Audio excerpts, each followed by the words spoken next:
Welcome, everybody, to Cinema Trip Reviews. I am Wyatt, and this week I am joined by none other than my best friend, Quinton. Welcome back to the Hey, show here, man. hey, good to be back.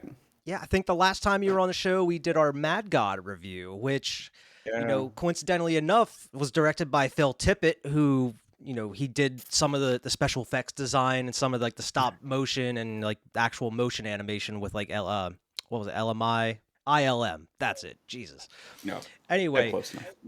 I wanted to make sure that you were able to do this review here because we've been friends for so long, back to, middle school or what have you. And our friendship is pretty much the foundation was laid because of Jurassic Park. Yep. Our friendship, and amongst other thousands and millions of other kids that like grew up in the 90s up until today, Jurassic Park was a huge part of our childhood and our lives. Even today, I watch Jurassic Park at least once or twice a year, probably, just because it's hmm one of my favorite movies of all time. And I mean, in my opinion, it's one of the greatest movies of all time. I mean, Agreed.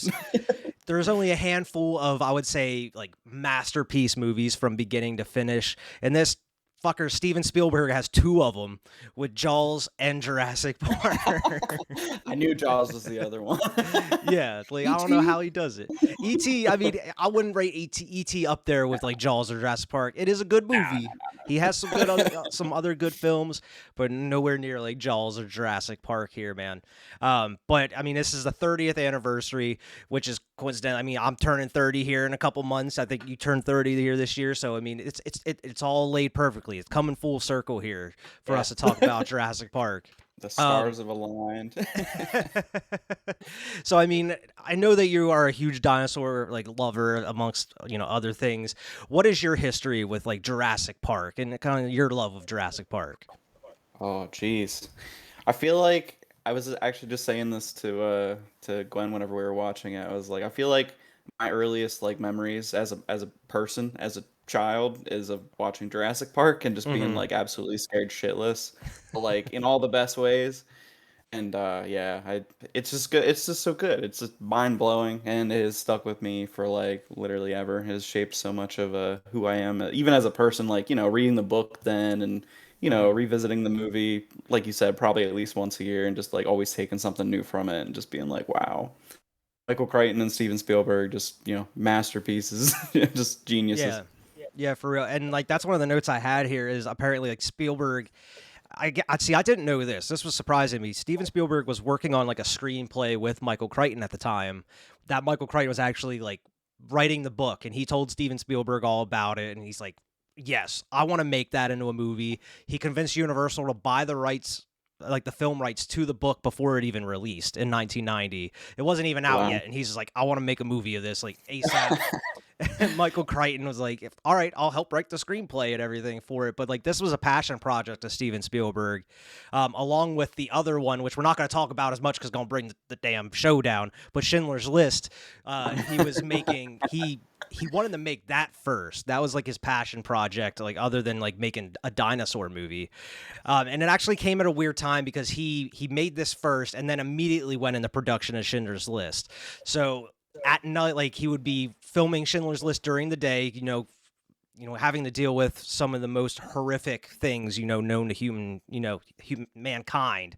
And then he Right. goes right after to the editing studio to edit Jurassic Park, with like dinosaurs and everything. So he said, like, luckily enough, even though it was a lot of work, it actually kind of like lightened his mood to go into the editing studio and make Jurassic Park. Like, it has some, like, of course, some scary images and with the Oh yeah. dinosaurs and everything, but it is a lighthearted, like, magical movie, really. I mean, Oh yeah. especially like that scene where you get like with the Brachiosaurus, which we'll get to, like, that's your introduction to Jurassic Park, and it gives me chills every time because like they just Yeah. captured the magic and essence of seeing a dinosaur like in real life for the first time. Steven Spielberg, like, he was just like hit after hit at this point. It's like you can't miss with Steven Right. Spielberg around this Oh yeah. time. Yeah.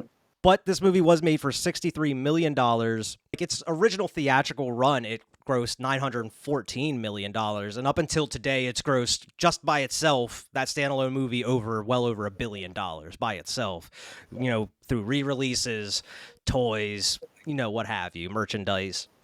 But this movie is one of like the highest grossing movies of all time at this point. was gonna say it was like top grossing for a while there, wasn't it? Like, Yeah, it actually like ended up beating like E.T., I'm pretty sure, which like was released, 10 years or so before this, or not less than 10 years probably, but that was the highest grossing movie at the time from what I read. So I mean, he went out there and beat himself. I was gonna say, yeah, it's like he can only beat himself. And of course, like I mentioned, ILM, Industrial Light and Magic, had a hand in like the special effects, along with Stan Winston and Phil Tippett. Phil Tippett, they actually brought him in to do like stop motion animation for the dinosaurs, and then like they introduced like Steven Spielberg to CG, and then they found out that they were able to create like a robot cut kind of like version of the dinosaur that they can move, and it automatically translates to the like computer, and that's how they did it. They wouldn't have to do, how many shots it takes to do stop motion, with Phil Tippett. And Oh yeah.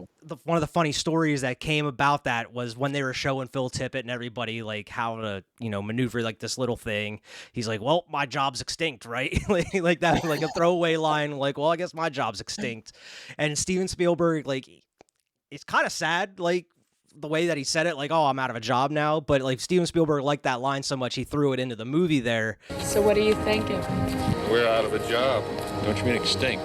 Some things I didn't know about the movie, though, surprisingly, after all the research and watching documentaries and stuff, some of the casting and rumors, William Hurt and Harrison Ford were apparently up for the role of Alan Grant, which Oh, I don't know if you could replace Sam Neill as Alan Grant. As much as I love Harrison Ford, I don't think you're getting that's wild. that performance that No. that Sam Neill brings. I don't know. It's with Harrison Ford, you're just getting that rugged, tough macho type guy. It's always just like the silent, like brooding guy, kind of Right. tough I guy, feel like big tough guy.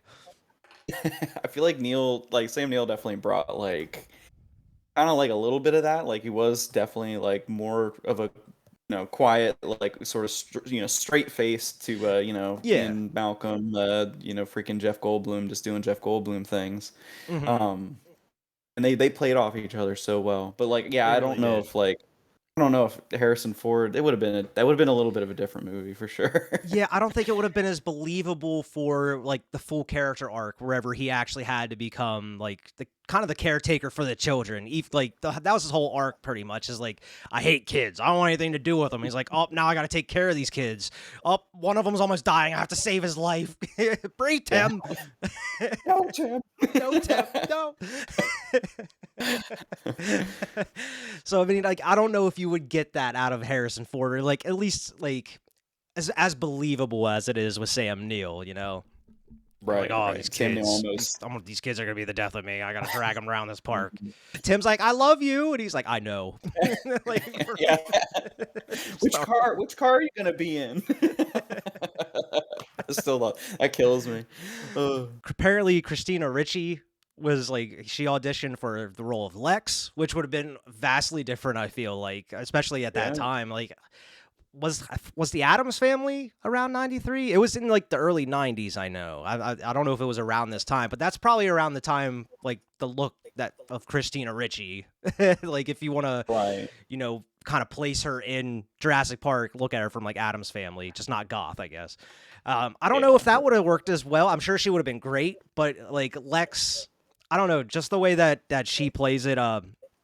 Where's it? Ariana Richards plays Lex. Oh. She's great in it, though. Like the little screen time that the kids have compared to the adults, I think both of them do a fantastic job. Oh, they were so. I was even thinking that too on rewatch. I was like, man, like you get a lot of good like child actors these days, but like those two, like back then, were like, oh my god, they knocked it out of the park. Like they Yeah. did such a phenomenal job. I think that's part of why I was probably even, like so. I mean, obviously, I was so scared because the dinos were, the scenes and all the kitchen scene, all that. Like they really they really conveyed like both the terror and the wonder of the whole experience, I think, super well.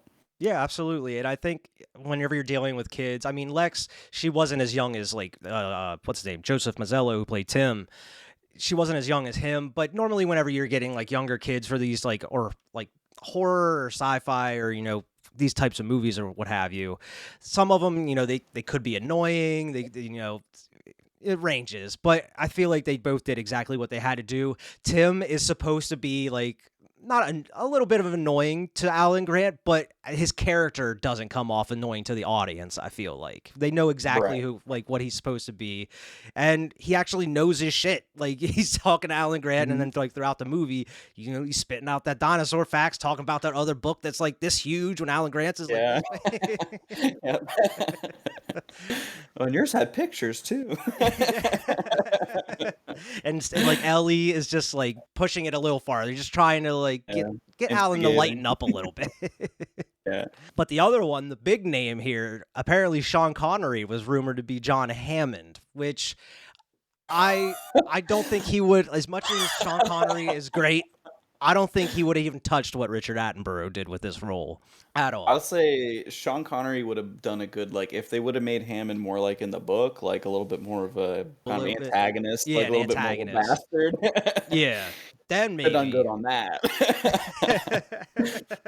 it would have fit You should have no the end exchange. towards the end of the movie where Ellie calls him like sexist for like maybe I should go. I'm the man. It would have fit that with Sean Connery, given his Yeah, history yeah. and like some of his quotes that he has. Maybe that's why Slap they're on like, the no, mouth. maybe we'll go to Richard Attenborough. A funny story behind Richard Attenborough. He had like a 15-year acting hiatus at that point. He was pretty much retired from acting. He was just directing movies. And actually, he directed Gandhi. I forget which movie it beat out. I think it beat out E.T. like as like for best director and best screenplay, which is pretty funny. Like he ended up beating out like Steven Spielberg's movies as like a best director. But Steven Spielberg, like, he talked him into it, and Richard Attenborough knew how good of a director he was, so he really couldn't turn it down. And man, he just like, he chews the scenery, and I wish they would have given him a little bit more to work with, like in that like monologue that he has at like that dinner table with Ellie Sattler later in the movie. I wish that Right. they would have gave him like a Quinton monologue from Jaws, man. Like you had Robert Shaw to do that, then like you had the perfect actor to sit there and have like this long-winded like monologue, like more about the flea circus or whatever he's talking about. But like I felt like they should have just expanded that a little bit, just to soak in that performance a little bit more, because he's throughout the movie, but you don't really get to sit with him for a long period of time, other than maybe whenever he shows up for the first time in the movie. Spielberg did have paleontologists come in to consult on it. He didn't listen to them all the time. he kind of took some liberties. I know you probably know more than I do, because you have done more research and watch a lot of these like discovery shows about like dinosaurs and stuff. A lot of the stuff in this movie has been like disproven from what I understand, like as far as like the dinosaurs' looks, how they sound. The vision of the T-Rex has been like disproven almost immediately after the movie, and they're like, Right. they're like, it's all right, it's a movie. It's But a I good mean, bit of hand waving you can do to kind of just be like, oh, just suspend my disbelief, because it's cool, it's awesome, and I love it. So yeah, exactly. And I guess you can kind of like Spielberg, I don't know if he actually just said that, but like, hey, we splice it with frog DNA or whatever. You never know what could happen. You're filling in the genes and stuff. You're filling in the DNA with all these different kinds of things. Who knows what could happen? They could look whatever. I always liked to quote Alan Grant, I guess, in Jurassic Park 3, like he said they weren't dinosaurs, they're genetically engineered theme park monsters. So there you go. It's completely It's different. true. And yeah, the science was different back then too. And then you slap a box and a label on it, and boom, you're selling it. You're selling it. You're selling it.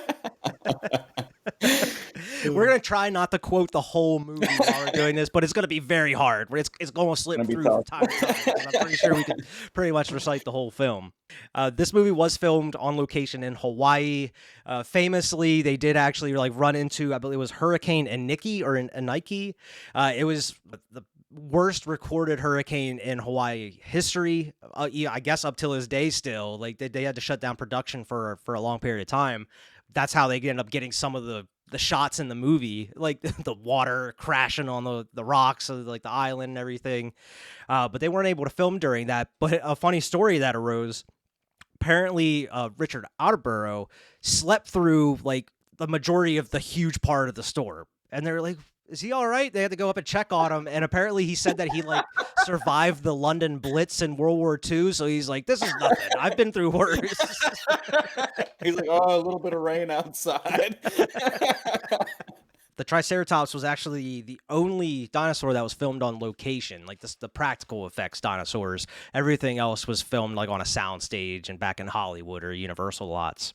Speaking of the practical effects, the T-Rex, which is one of the biggest parts of the movie during the breakout and everything, that caused a lot of issues. Not just building it, because there's a whole video on Stan Winston's studio. I believe it's on YouTube, of just like how they built it and how they got it to work.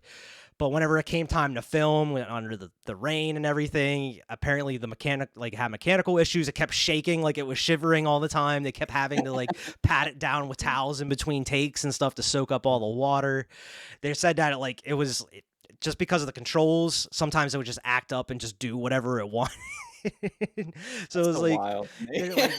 A couple of the crew members were saying it's as dangerous as a real T-Rex at times, it seems. Yeah, this massive animatronic thing, it still had to weigh a crazy amount. I'm sure it probably was dangerous to be around. Exactly. And even though it's fake, I'm sure it had to have been intimidating, man. To be on the real set of the breakout scene with the animatronic T-Rex, that would have been intimidating. That would have been a little freaky, because that scene till this day is probably a top it's not even a horror movie, but it's a scary scene. It's genuinely terrifying with that T-Rex breaking out.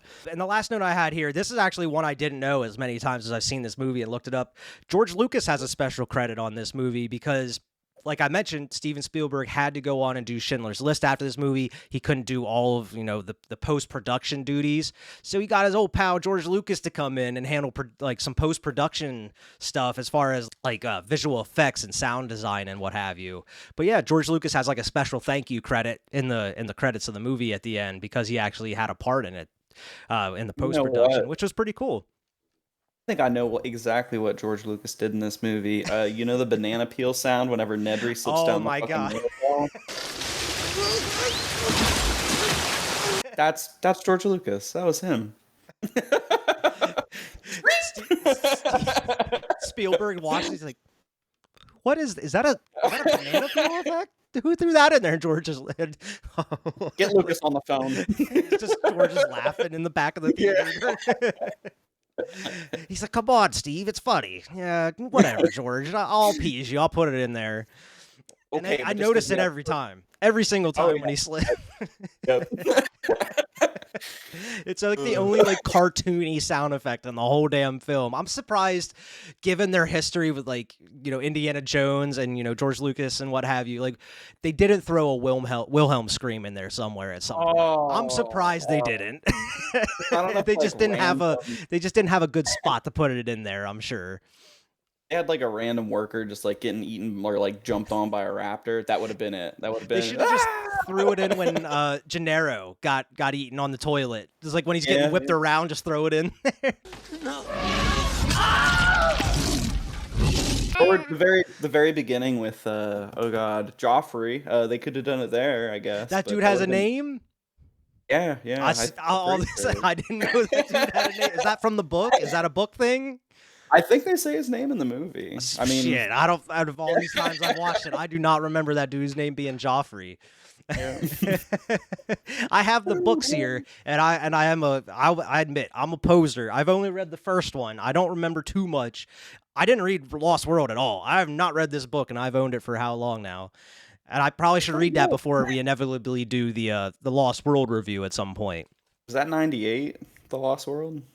I believe so. Yeah, I'm not saying we have to wait until the 30th anniversary or anything like that, but I mean, it'll come up eventually. Yeah. we don't want to wait the years it takes in between movies, because I mean, by the time we get to Jurassic World or whatever, man, we gotta be waiting a while. I'll see you same time, same place, 5 years. We'll talk about the Lost World. You'll book the date. Put it in the day planner for 5 years from now.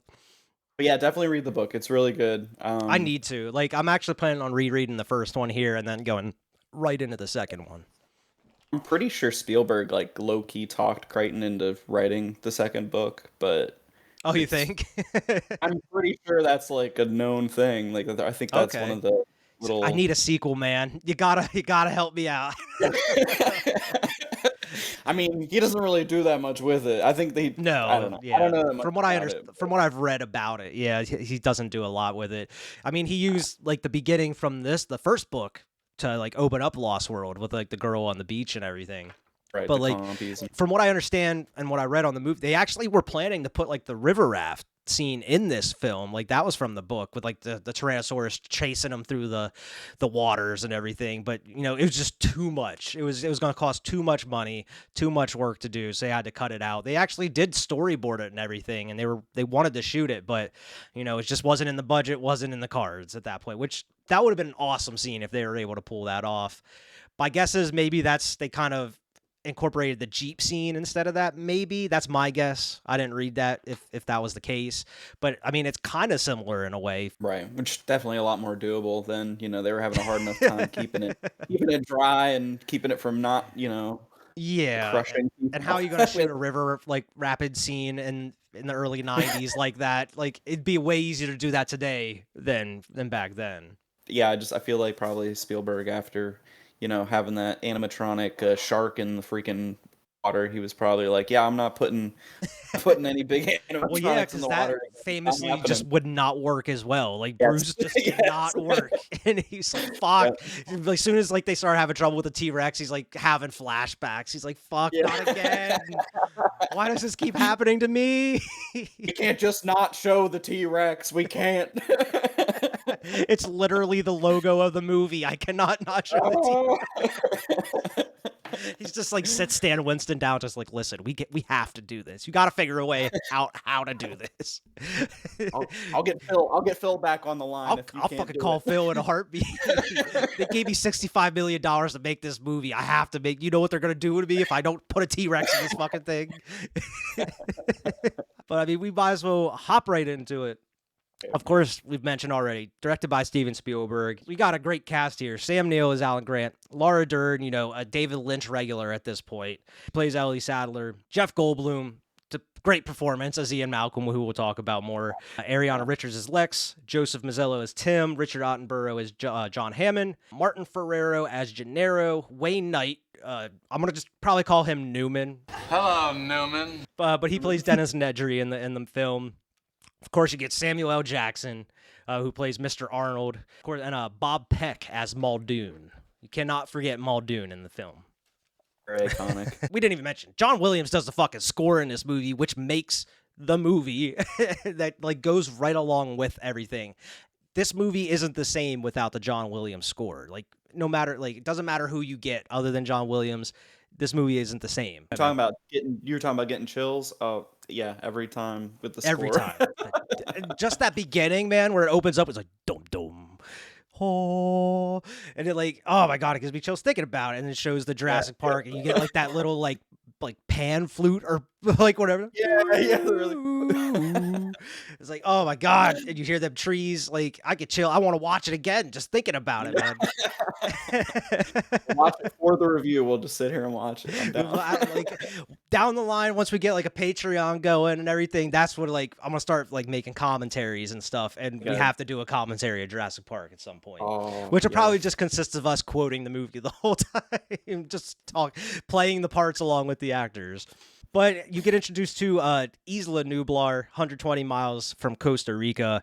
You're introduced to Muldoon. He's not known by name yet, but he just has that presence standing there with the shotgun and the lights and everything. It's so majestic. And they are moving a raptor into its pen. I'm assuming it's the big one. And that's another thing. That's the only kind of problem I have with the movie. They talk about there's a big one that killed like six of the other raptors. All the raptors kind of look the same. Like there isn't really a big one out of them all. All raptors look alike. I feel like they. You're right though. You're right. It's true. And I actually, I found myself wondering that like throughout this most recent watch. I was like, I wonder if I can tell which one. And you can't. You can't really. They specifically have the line about like, oh, they have the big one, and it took out all the other ones, and they go into how smart they are and everything. But you see how smart they are here at the beginning. Yes. Where Joffrey gets it. I didn't even know dude had a name, but old poor Joff, like it humanizes him even more. You feel bad for the guy. He has a name. The process was like they just pull up the cage, lift the door, and then the raptor's just supposed to go into the pen or whatever. Raptor's just like, nah, watch this shit. Just runs headfirst into the back of the cage to push it out. Like, you don't even know how smart they are. They don't explain any of this. This is just happening like straight off the jump. What a hell of a way to open the movie. Muldoon, he's a smart guy, it seems. Like, he's a hunter, but not the smartest decision to hold the dude just, like, by the arm. I was getting, like, Lake Placid vibes. Like, they just bring the guy up, and he's just... For half of that, they didn't. Steven Spielberg wanted to kind of keep the PG-13 rating a little bit. He's just like, we'll get away with showing the arm eventually, but I don't know if we can get away with just showing a whole torso being pulled away, which would have been cool. I would have loved to see it. It would have been a lot to open up on. It would have been, but imagine doing that and then just cutting to the next scene or whatever. Would have been wild. But everybody's just trying to shock the raptor. I love the close up of like the raptor's eye in the cage, and then just a close-up of Muldoon's face. Shoot her! Shoot her! That's how like the screams and everything just fades into just old Gennaro getting pulled across the river or that creek or whatever to the mines. Yep. I never really understood why he was there, but it's a good scene nonetheless because you get some comedy in there, him hitting his head. Oh, ah! Oh, ow!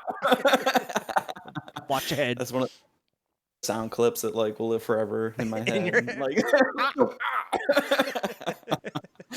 I think he was supposed to meet Hammond there or something. It sounded like. Yeah, that now that you're saying, see, like I just watched this shit last night and I'm already forgetting some different dialogue. And yeah, because he asked like why Hammond wasn't there. He's like, oh, it's like his what do you say? His daughter's getting a divorce, and that's part of the reason why Lex and Tim are there. If it's like what I just said, I forgot about it. Like if you're not paying attention, you'll miss it, and it's like you just think his grandchildren are there to see their grandfather later, but there's a little depth to it. Layers. Surface. Everything's answered. But I guess the other part of the scene as well is like the figure, like, oh, trying to get Alan Grant, or it's like, oh, you'll never get Alan Grant. And he's like, oh, why is that? And he's like, because Grant's like me. He's a digger. And it's a good intro. It is a good intro. Yeah. Traveling back and forth, you go out to Montana into the Badlands, and you meet Dr. Alan Grant and Ellie Sadler. Alan Grant, he's just, no nonsense. He hates machines. He hates kids. he likes the simple things in life. He just wants nothing. Like his perfect day is just sitting there in the hot ass Montana sun, just with his paintbrush, just digging up dino bones. Grubbing around. Yeah, he doesn't want to worry about this like pulse radar through the ground trying to find the bones and everything. Bring up the screen with the raptor bones. He's like, oh. He's like, try to knock it on the top of it and everything. But then he has to traumatize the kid too.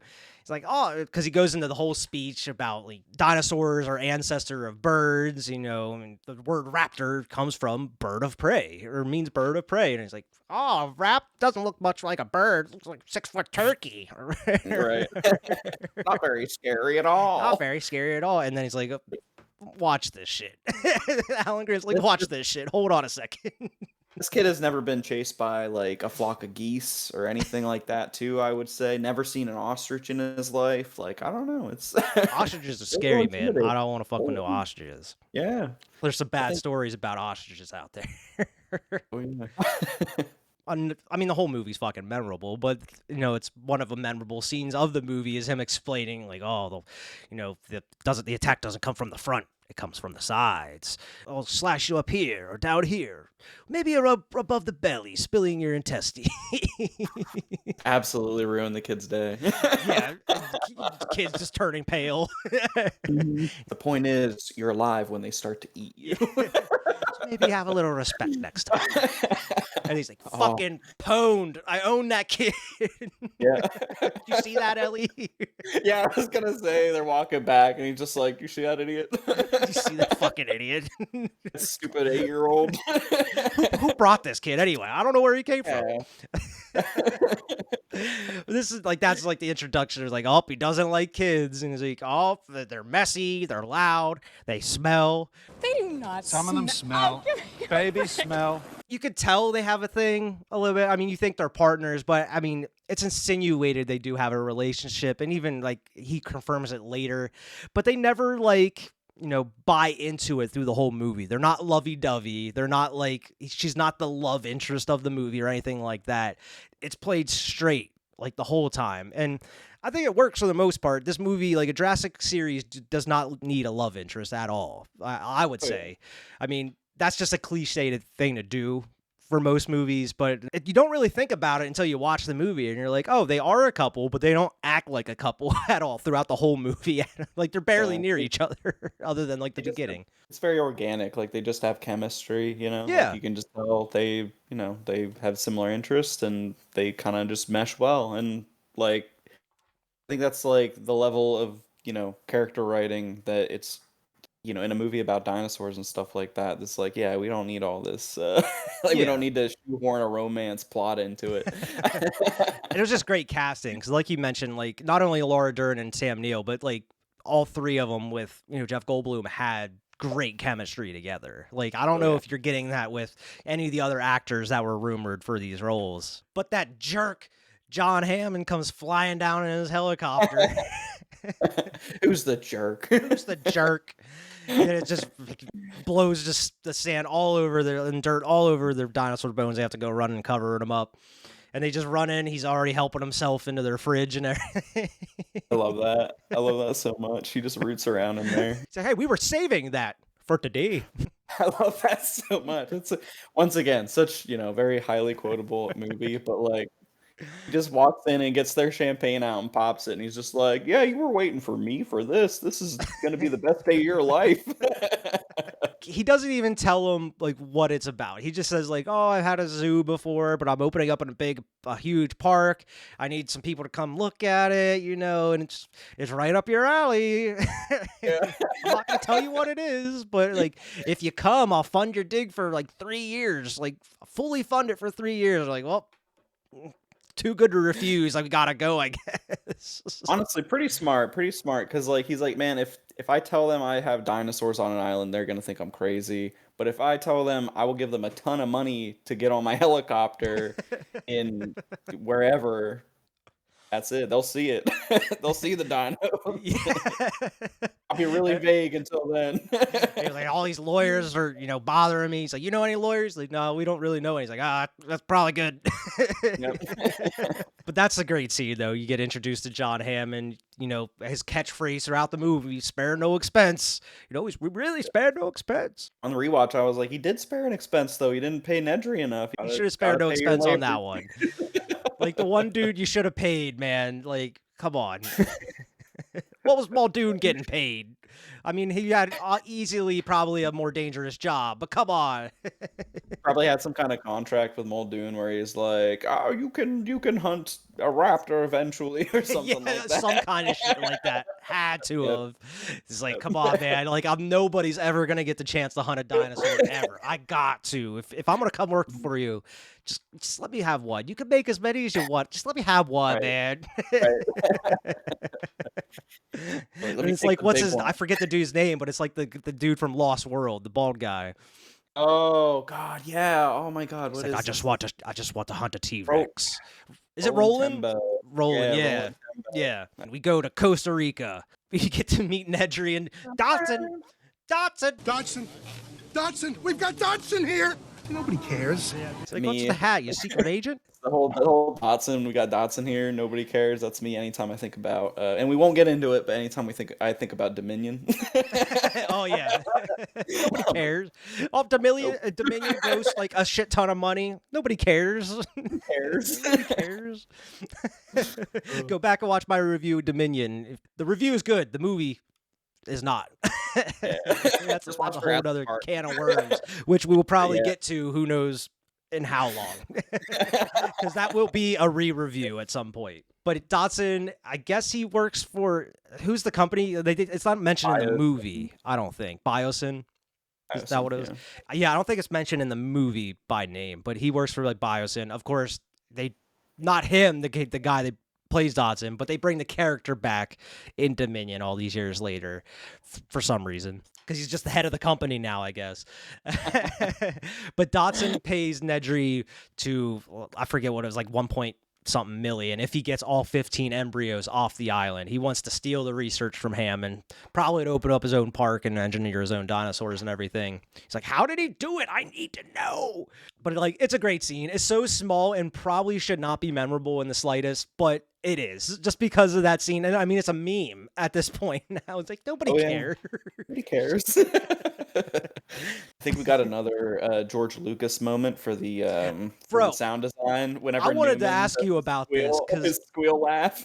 I was wondering, I didn't know if it was the can that made the sound or if it's him laughing that makes the sound. This has been a question in my mind for 30 years now. I think it's him. On rewatch, I'm like, I'm pretty sure that was him. I think it is, but it doesn't sound natural by any means. It sounds like it's inserted there. Oh, God, it's cool to compartmentalize inside. Spielberg's like, Jesus, George, what the fuck? What the fuck, George? Just the small things that make me laugh, like him spraying out the fucking shaving cream on his hand, and he puts it on the pie, and it looks like whipped cream. But I guess the can like keeps it cool for like 15 hours or something, he says. That's the whole point of the Barbasol can, which I wish it would have came into play like through like Lost World or like one of the other sequels, not Dominion. Not Dominion or any of the newer ones. I like Jurassic World. I'm not a fan of the other two. I don't know. I liked how they did it in the game, like the Telltale game that came out. I was going to say the Telltale game. Yeah. Yeah, that revolved around the can and everything, which is a cool story. You get the amazing helicopter ride out to, and you get this amazing scenery of like the island and everything. You meet Dr. Ian Malcolm, probably one of the greatest characters of the movie. He's like, oh, you know, dig up dinosaurs, study dinosaurs.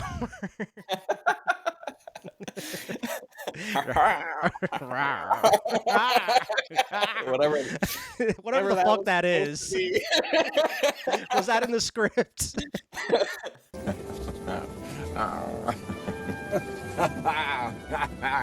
No way. For anybody that's interested, there's like a 10-hour version of that on YouTube. I didn't know that. That's like another soundbite from films that's just imprinted in my brain for the rest of time. I feel like this was something that got noticed like within the past 10 years or so. But as they're, having the bumpy landing going into Jurassic Park where, Grant's having trouble with his fucking seatbelt, can't get it, doesn't have the other end. Coincidentally, he has two female ends. So he ends up tying them together and everything. Oh, it symbolizes what's going to happen into the rest of the movie. I feel like that's something that was been discovered or at least been talked about more throughout like the past like 10 years or so. Like it's more of a recent like finding or like development, or people just are just talking about it more, because that was something I never picked up on, growing up or anything like that. It was just always a funny scene, like, oh, I don't have a fucking other end of my seatbelt, I'm just gonna tie this bitch. And he's so impressed with himself, he's like, yeah, fucking think I'd do that, huh? It's pretty good idea. On that hand, it's like another good like character moment for Grant as like, a resourceful dude that's just kind of like, he's kind of, he'll find a simple solution to something if he needs to, because he's, and we learn, I guess, later in the movie that he's kind of more of a survival guy than maybe you would think of a paleo nerd that likes to grub around and pick up dinos. But I definitely I've heard that that analysis before of having the two like-ended things kind of maybe being a little bit of foreshadowing. Yeah. Yeah. Yahoo! In this case. Another soundbite that lives in my head, like exactly how he says it in the movie. Yahoo! You get this amazing scenery of like the island and everything. The John Williams score boots up. They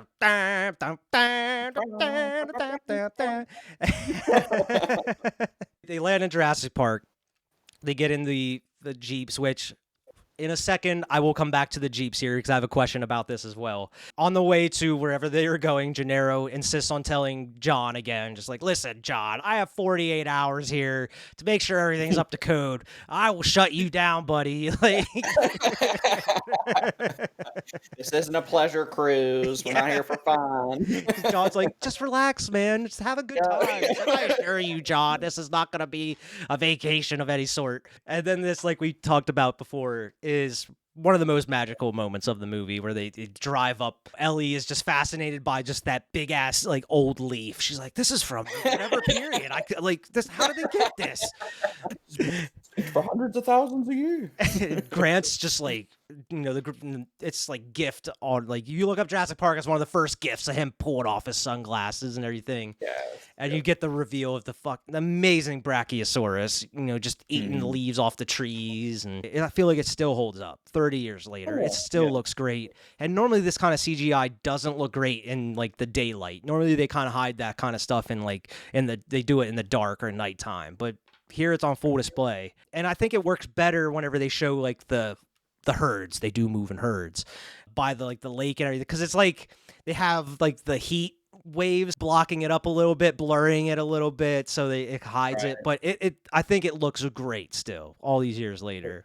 It definitely holds up. I mean, especially for the time period, I'd say. But yeah, it's not the strongest effect, but like it's in a movie that has some of the strongest effects of like any movie, if you ask me. Oh yeah, but, yeah, absolutely. It still looks amazing. Yeah, the character reactions, like Sam Neill and Laura Dern, like after they do get out of the car and everything, like they're like crying, like it's and even Jeff Goldblum is just, like laughing to himself, like I can't believe it, the crazy son of a bitch, he did it. Yep. He's like, well, how fast do they move? They're like, oh, we clocked the T-Rex at like 32, 33 miles an hour. He's like, you have a T-Rex? And that's my question. They fucking rode in on these Jeeps that have the Jurassic Park logo on the side with the T-Rex. Do you think they're going to have that as a logo if they don't have a T-Rex? Because he's so like baffled. He's like, you have a T-Rex? We have a T-Rex. As soon as he told him he has a T-Rex, he came in his pants. Because he's like, oh. Yeah, he was like kind of bowls over. Like, oh, he's sitting down. Like, are you okay? He's like, yeah, I am great. I guess put your head between your knees. Head between your knees. You have that perfect send off by Hammond going into the next scene. How'd you do this? I'll show you. And then they just roll right up to that fucking the community building, the center there. And then you go through, the ride. Well, I guess it's a ride. Somewhat of a ride, he says. Yeah, right. It's somewhat of a ride. And me and you have always done this part of the movie, all like like saying hi to each other, just like, hello, John. Hello, John. Hello, John. Ow, John, that hurt. We get Mr. DNA too. Mr. DNA. Dinosaurs. Dinosaur DNA. It's such a great thing to throw in there because it's like a cartoon, and it simply explains the whole process, like very quickly, of how they came about this. Like the mosquito lands on the dinosaur, draws his blood, lands on the tree, and gets stuck in the sap. Then the sap gets fossilized and turns to what scientists call amber. And then all these millions of years later, the scientists dig up the amber and they use advanced scientific methods to draw the blood. And it's like they just stick a needle in there. It's a drill and a needle. A drill and advanced scientific methods. There's a guy in a hard hat with a drill, and then they get a needle. Great, everybody in there's like, I could have done that. No expense. You said it's Richard Attenborough, right? Yeah, Richard Attenborough. Yeah, he does such a you can just tell that like Hammond is like he's on the trip. Like he's like so excited to show people this thing that he's doing. He's been waiting because all these people that are already there just work for him. He's ready to like show it off. This is the first time he's actually got to show it off to people. So he's spared no expense. He's pulling no punches on this ride here. The ride's kind of goes in a circle and it's showing like the scientists working in the lab, and Gennaro's like, is this autoerotica? He's like, Hammond's like, no, you idiot. These are real people. They actually break out of the ride. They don't even wait till it's over. He's like, can they do that? Are they allowed to do that? And they actually get to meet Dr. Henry Wu, who he does come up in later movies. Not a great guy, apparently. Yeah. Like he seems in this one. I was thinking on this rewatch, I was like, you know what? That's a guy with some motivations. He's got some stuff going on. That's the villain for some reason. Yeah, something about him. And they even purposely made him like put the black turtleneck on him, make him look like a villain later in the later movie. They make him look like a Bond villain. They do. They give him like some Steve Jobs looking like makeover. But yeah, you meet Henry Wu. Another magical moment of the movie. You actually get to see that the raptor hatch out of the egg, and it's so good. It's done so well. Like it seems like it's an actual real raptor that's hatching out of that egg, and just the noises it makes and everything, and just the wonder that like Grant and Ellie have when it's hatching and pulling the little like shell hat off its head whenever it comes out. And just the realization by Grant then when he turns around, he's like, what kind of dinosaur is this? What breed is this? You bred raptors? Raptors. Let me show you. He's like, why do you keep saying that? I like it. Just let me show you. I'm excited to show people things. I haven't got to show anybody anything. It was okay the first time. Now you're kind of freaking me out. Now you're just kind of freaking me. You're getting closer when you say it too. You're like in my ear. Let me show you. Like this is also a scene where like Ian Malcolm you get that this is his first realization that he's just not okay with this. Like you find out he's a chaotician on the helicopter and everything, practices in chaos theory, but like this is where he's just like, just something's not right about this. Like I know you guys think you have it under control, but like you never know what's gonna happen. And then like that's where you also find out about like what happens if they breed? Well, dinosaurs can't breed. We genetically engineer them so all the dinosaurs are female, and you just go around the park and you're lifting up the dinosaur skirts. Or yeah, it is really cool how it's like definitely the scene where, like you said, like they tell you he's a chaotician, and then in this scene there you're like, oh, that's what that means. He's just kind of like doesn't really believe in stable systems because there's no precedent for a stable system. And I just love like that little rant that he goes on, and then he just ends up like, there it is. Yeah. It's like, there it is. Yeah. That's on rewatch. They all There look it at him is. like he has like he has another head. Like they're just like, yeah, okay, buddy, whatever. He's like, all I'm simply trying to say is, Life finds a way. but then you actually get to see the raptor pen, and you get the introduction to Muldoon. He speaks even more in the scene. They should all be destroyed. Yes. Muldoon and his short shorts, his short khakis. I made a specific note of how short his shorts were, because they don't go right above the knees. These bitches are like 3/4 of the way up his thigh. It's a good look. It's a good look. He pulls it off, especially with that, the safari hat. Oh, yeah. That was Gwen and I the whole time. I was like, every single outfit in this movie is a look. It's great. It's so good. It is. You get the feeding of the raptors here. You find out they actually have to feed them by just dropping the big ass cow down in there, because these raptors are too damn smart. Apparently, they tested the fences. By just jumping at them, testing weak spots in the fences. Like I mentioned before, that there is the big one. There's a big raptor that killed like 6 of the other raptors, so now there's only 2 other ones other than the big one. There's 3 total. But yeah, like I said, like you don't really know which one is the big one, because when you see them later in the movie, they all look about the same height. They all look about the same. Like there's really not much of a difference between them. Whereas like in 3, where even though it gets a lot of shit, at least the raptors look somewhat different a little bit between each other. And I think even, Steven Spielberg dove right into his Jaws bag with this one, because you don't even see the raptors in this scene at all. You just get the gnarly sounds of them ripping apart this cow, and just the disgusted faces of everybody just looking down. And other than Grant, because Grant looks like he's about to come again in this scene. He's like, oh my God, raptors. It's affirming everything that he had been like, called a fool because he thought about and all that. That was a very contentious time in the paleo sphere. And you find out even later they're even smarter than than what they let on. And like, what do you call them? They're problem solvers. They will sit there and figure out something. Like they'll just sit there and they'll wait. They're patient, and they wait for their perfect moment. But yeah, and then decide. And John Hammond's like, "Oh, time for lunch or time for dinner now." After showing you just cow getting ripped apart by raptors, it's time for dinner. Chilean sea bass. I would say if anybody would say this is probably the slowest part is right here at this scene, but you get so much great dialogue. And this is where like Ian Malcolm and Jeff Goldblum really like shines, where he has the whole speech. Like I alluded to earlier about like, you don't even know what you have. You took other people's research, you ran with it. You didn't do all the hard work yourself or anything like that. And then like you put it in a box, slap it and package it with labels, and you sell it. Right.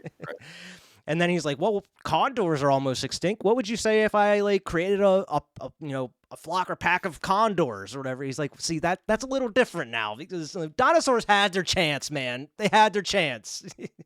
Condors are somewhat still around." And like that's what Ellie comes in about. She's like, "We have no idea what like 65 million years ago or whatever, what like the habitat was like. You don't know how these dinosaurs are supposed to live. You don't know what they're supposed to eat. Like, how are you supposed to know any of this? And how do you like even supposed to guess on how they're going to react in this type of environment or anything like that? You can't." I really love this scene just as like it is the most Crichton part of the entire movie.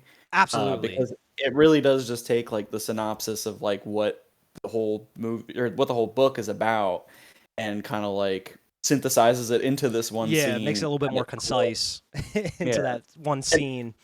It does it really well, I think. I mean, it's definitely, I think, what was it? So this was Gwen's first time watching it with me, and they had told me that they watched it, I think, in like 5th grade or something for like I don't know, some kind of class, and they're like, yeah, they didn't show this scene to us, and I'm like, oh, probably because, That's weird. Rape of the natural world in it and all that. And Yeah, the rape of the natural world. Yeah, I forgot about that. And like the lawyer is just fucking, he's all about just fucking making money. Like he's just like, we can make a fortune off this place. Like, what was he saying? Like you can sell ticket like a $10,000, $12,000 a day pass or whatever. And that's where like you get to see a little bit of Hammond where he's like, I want everybody to be able to come. I don't want this just to be available for wealthy or rich people. I want everybody to be able to come and see dinosaurs. And like you get to see some of the good in what he's trying to do, but he's so like ignorant to everything else. Like he just wants to have a fucking park full of dinosaurs and he'll literally spare no expense to make it happen. He just doesn't really worry or care about the repercussions as much. I think that's something they kind of did in the movie too, is they kind of split up, since Hammond kind of came off as like sort of like in the movie, he's kind of the whimsical grandfather type, he has this dream, he wants to show this amazing thing to the world. And then like they have Gennaro as kind of the, the devil on his shoulder part of it that's like, oh, we can also make an ass ton of money doing it. He's like, you guys make some good points, but he makes a better one. I brought all you here. The only one on my side is a blood-sucking lawyer.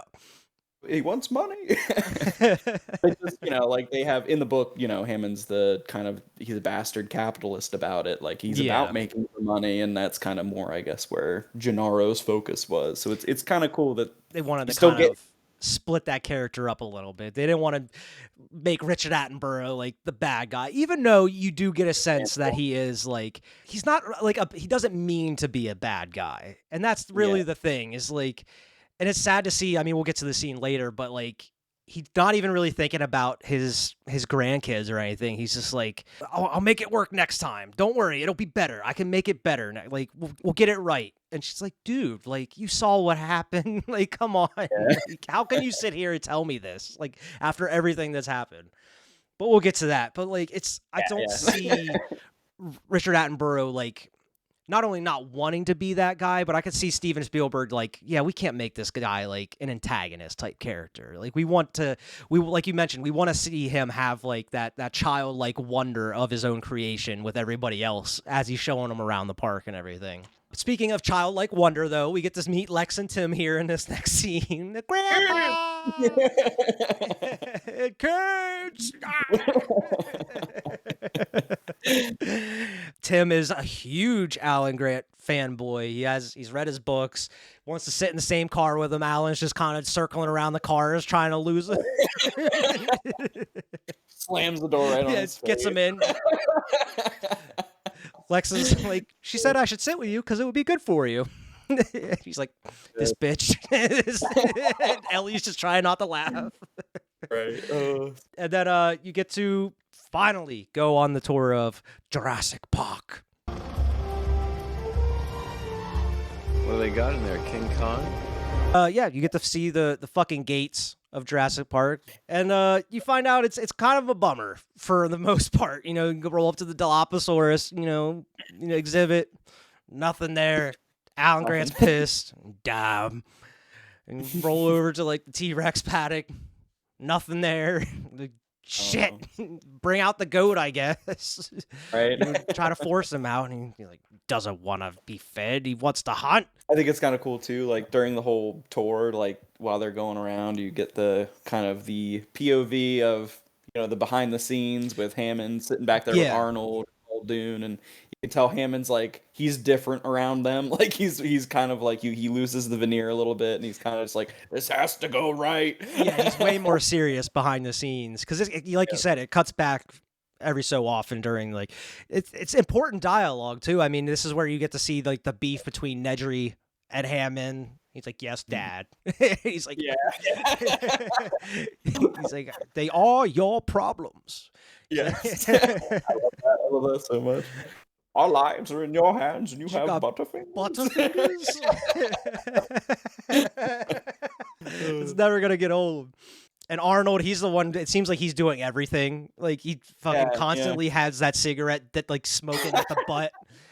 Yeah, right. It's always just at the end. At the very end. And Samuel L. Jackson, he's great. I mean, he doesn't have too much to work with, but I mean, I wish we would have got a little bit more. Like maybe a scene of him going to the maintenance shed or something would have been cool. Do you think Samuel L. Jackson had somebody that would actually like before his scene would start would smoke the cigarette down to the butt and then they would give it to him? And Spielberg's like, man, we could give you like fake cigarettes. He's like, nope. Method acting, man. Method acting. Yeah. As you're cutting back and forth, this is where Ian Malcolm tries to explain to Ellie like the chaos theory a little bit, but he's also like trying to put the moves on her a little bit, trying to be a little smooth with her, doing the whole like the water rolling off the hand thing. He's like, oh, see, it rolled the other way. You no way you could have predicted that. It doesn't show Grant that much, but I could just imagine him just like this fucking guy, like he's sitting there just watching him try to put the moves on his woman, just like this fucking guy. And that's where like he looks out the window and just immediately just hops out the car. He's like, see, nobody could have predicted that Grant would just hop out of the car like that. There's another example. See, here I'm now by myself talking to myself. That's chaos theory. Right, she just takes off right after him. It cuts back to the room. He's like, we need to have locking mechanisms on the vehicle doors.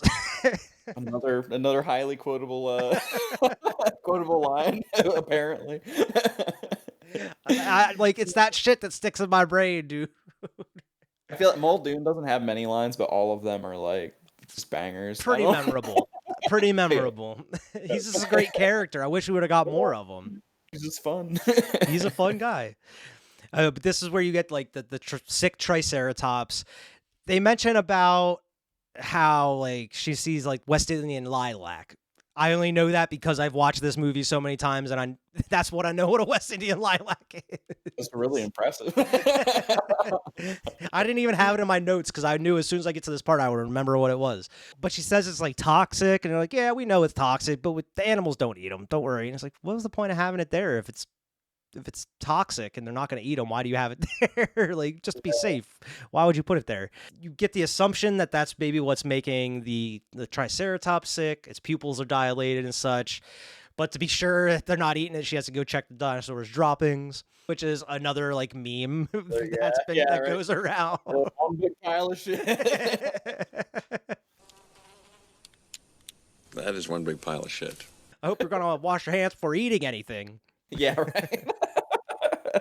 I think I was kind of surprised because I had watched a little bit of dino trivia in the weeks leading up to this. So Triceratops was actually like on average about the size of an elephant, which I Really? think the yeah, so like Holy shit.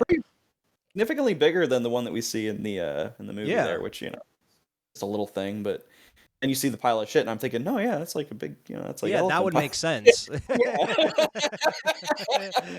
I've always The thought that too, is like, discrepancy. how is that Triceratops leaving a pile of shit that huge? It doesn't make Yeah, right. sense. It's very tall. It's very tall.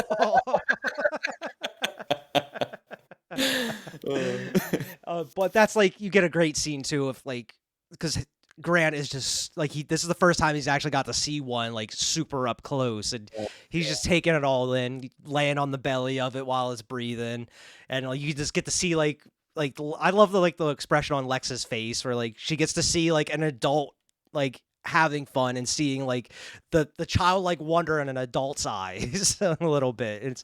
It's great, and I that's something that Sam Neill I feel like doesn't get much credit for. And that's it. Yeah, the first two times they see dinosaurs, like, yeah, there's like legitimate like tears in eyes. Like it's like you get a real sense of like wonder at this. Like they're like legitimately having an emotional experience, which is like understandable. Like, Yeah. it's so cool. Yeah, it's a great scene. And it's cut short by the thunderstorm that's rolling in, which cut the torch short. Ellie decides to stick around, try to help out the Triceratops, and just, go back with the other dude. Everybody else gets back in the cars. I always wondered how they turn the cars around, because they're on the track, but they go on the same track just the other way. Always wondered like is there like a roundabout like Probably further up just that it just comes back, or probably just put them in reverse, I imagine. I don't know. well, the cars are facing the other way when they're going back through the Tyrannosaur paddock whenever Are they're coming they? back. Yeah. Oh, Because when they come through the first time, yeah, they're going one way, but whenever they're coming back or they get stuck, they're facing the other way. So it's like, how do they turn the car around if it's automated or whatever? And they have those big plastic barriers over the steering wheel. You can't drive or anything. wow. I don't know. These are the questions I have, and we're going to get to an even bigger question once we get to the T-Rex scene here, which everybody has been pondering and trying to explain for 30 years now. Yeah. I know But first, exactly where this is going. I know you do. I know you do. But first, Newman's guy is waiting at the docks, like, "Hey man, we got 15 minutes. You gotta get out of here real quick. The storm's coming in fast." Fucking waves are just smashing him up against that boat. He's like, "We gotta get out of here." So Newman's sweating. He's like, "Hey man, I'm doing what I can, man. We gotta wait. There's people around." Like, come on, man. He times it where like, after like a minute, the security goes offline, and then he's able to access the embryos, which are normally locked up. He goes in there. Dude's fucking nervous as hell. He's just pouring sweat, trying to get him out. But there's just something so satisfying about that scene with like the way he just pulls up the little embryos and is pulling out the little, like, I don't know, like little vials, I guess. I don't know. Yeah. It's something like satisfying about like just pulling them off and putting them in that little container. Jurassic But Park he's- ASMR. It is kind of. But this dude somehow is sneaky enough to shut the security off and go in and steal these embryos by himself somehow. But he mentions that like he even tells them before he leaves, like, "Yeah, I debugged the system. It might take a couple systems offline, but they'll be right back up. Don't worry about it." I'm like, "Yeah, it seems a little fishy. Like, you're sweating a lot there, Newman. Something's up." I want to get more Butterfingers. Going to get more Butterfingers. Where's he going? Probably get more Butterfingers. Vending machines. He says that. The security systems are shutting off, and that's when like the cars get stopped as well, and they get stopped in the worst place possible, right there in front of the T-Rex paddock. And sure enough, you get the greatest scene of the movie, and one of the greatest scenes in cinematic history. Oh, yeah. Is the T-Rex breakout. I mean, everybody should know this scene by now, of course. And there's no music. And that's what's so great about this scene, too, is there's no music at all. It's all just the rain and whatever sound effects coming from the dinosaur or whatever else is going on. And that's what makes it even a little bit more tension-filled and scary as well. And Cable snapping noise, all of it. Oh, my God. And just that roar, that bassy roar that the T-Rex has, like, it's scary. Like, it's genuinely, like, a scary, like, roar. And just that scene where like, where's the goat? And Yep. Tim has the fucking goggles on. He's like, are they heavy? They're probably expensive. Put them back. Right. My grandpa built this place. Don't tell me what to do. You're fired. Yeah, right. But yeah, that's like you get the famous like the cup, which apparently they did that with just like a guitar string underneath the table that they had, like the desk. They just plucked a guitar string, and that's what did the vibration in the water. And then just that great shot of fucking its head rising up out of the trees there, just gulping down that goat in one swallow there. And then you just get the fucking big claw just coming off the wire and everything. Of course, busts out, starts fucking with the cars a little bit. The dumbass kids, of course, take out the light. I don't know why you would take out a flashlight in the first place. Like, why would you do that? What was the thought process behind getting the flashlight out? That's what I'm wondering. Gennaro's a coward. He pieces out. He's like, nope. Right away. As soon as the T-Rex pops up, he's like, I gotta go. I gotta go. And I for one would feel more safe in the car than opposed to just like a bamboo covered shack with a bathroom. Alternatively, when you gotta go, you gotta go. He might have like legitimately shat himself when he saw the Yeah, he's T-Rex. like, I don't know. Who knows? it's gonna be embarrassing. These kids are gonna know I shit myself in this car. Yeah, right. It's gonna start to smell soon. He did that to protect the kids, in all honesty. Unsung hero. They didn't mention that in the movie. Dude, before that even happens, I forgot about the line. It's so funny where he's just like, I hope the kids are okay. I wonder if they're scared. He's like, what are we scared about? He's like, I didn't say I was scared. He's like, I didn't say you were scared. And Malcolm gets so defensive. He's like, I didn't say I was scared. I always forget about that, and then I rewatch it, and I'm just like, that's so funny. They just have like such funny banter back and forth because they're both just kind of like, not really sure about you. Because that's like right scared. after he asked, he asks him like, you and Ellie like a thing? He's like, yeah, we are. He's like, oh, okay. Sorry. I'm always looking for the next Mrs. Malcolm,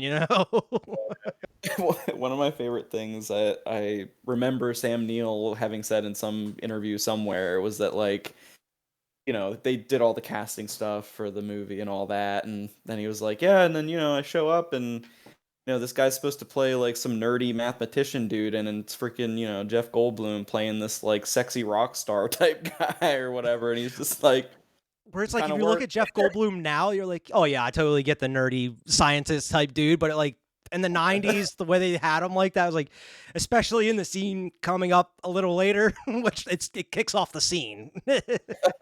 yeah. And everybody knows what I'm talking about. It's been memed. It's been made a Funko Pop at this point. Like it's famous. Yeah. That's so good. So with the T-Rex, of course, as everybody probably already knows, and Gennaro pieced out. Fucking the kids are alone. They start fucking with the flashlight. The T-Rex just destroys and obliterates their car. One of the scariest parts of the movie is that T-Rex coming down through the glass in the ceiling at him. Like that would be terrible. I feel like it would be scary to film as a kid, whatever age they were at the time. Just to film that would be scary, especially like hearing from like the makers of the creature, like how dangerous it could be just working with it. Like you never know. Oh, and like you've seen the animatronic, like that's a T-Rex coming down. Like it's not like they had some kind of big prop or something coming down in the skylight. It was the big T-Rex head, like straight up. Straight up. And it's just fucking flipping that car around, rolling it over. When you look at the area, it looks like it's a lot of rock and stuff earlier, but whenever that like its foot is on top of the car pushing it down, all that like liquid mud is just like bubbling up and rising. It's so gross. 4 tons of animal on top of it. On top of it, just ripping the tire to shreds, like ripping like a dog tearing at a chew toy, just ripping that tire off. And then Grant, he decides to be the hero. He steps up, gets that fucking flare, and then I don't know what Malcolm was thinking here. Ian, freeze! Get the can!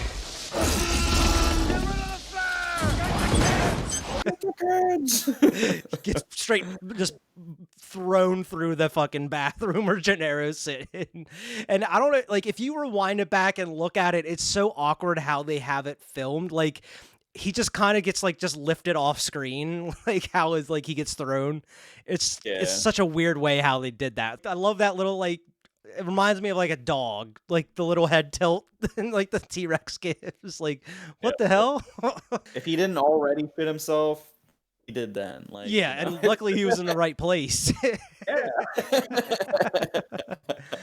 But you have your first like brutal death of the movie, man. He gets ripped around in the jaws of that T-Rex, and of course, Grant goes and tries to pull them out of the car. Tim's stuck. He gets Lexi out, and I don't know what her deal is. She immediately starts screaming as soon as he pulls her out. It's like, shut the fuck up. Right, You're gonna get us killed. I'm not dying because of you. And then, of course, everybody knows it gets thrown off the magically appearing cliff that just happens to be there. There's been so many different like designs and layouts that you can find on like if you go up to Google Images and look it up, there's so many different and videos explaining how the T-Rex paddock is laid out. And from what they're saying, it's like half of it's like flat and then it goes down into like a gully on the other half. But like upon just a visual inspection, when they just drive past it originally, all the trees are pretty much level with each other.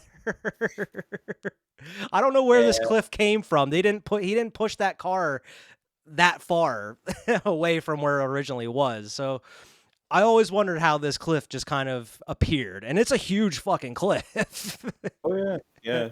I've definitely seen some of those videos before that like kind of explain it away a little bit, but I never really cared enough. I was always like, this is such a good scene, I don't fucking care. Yeah, I mean, yeah, you just gotta suspend suspend disbelief at that point. I mean, it is what it is.